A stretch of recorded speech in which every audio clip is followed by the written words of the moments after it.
শুভ সকাল ইউটিউববাসীরা সবাই কেমন আছেন? আশা করি সবাই ভালো আছেন। এই যে স্ক্রিনে দেখতে পাচ্ছেন একটা ভিডিও কয়দিন আগের ছিল, আমি ছাড়তে পারিনি, তাই আজকে ছাড়লাম। আমার বাড়িতে পালা ব্রয়লার মুরগি রোস্ট করছিলাম কড়াইতে ভাজিয়ে। অনেক মজার হয়েছিল। সব মশলা অ্যাড করেছিলাম, অনেক মজা হয়েছে।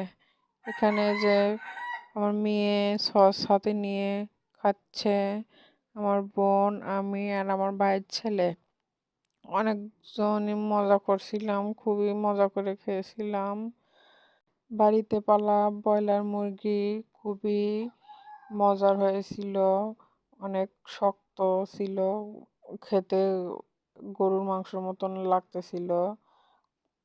ছেলে মেয়েরা চেটে পুটে খাচ্ছে, বলছে খুবই মজা হয়েছে, কখনো খাইনি, আজকে প্রথম খাইলাম তোমার হাতের মুরগি ভাত।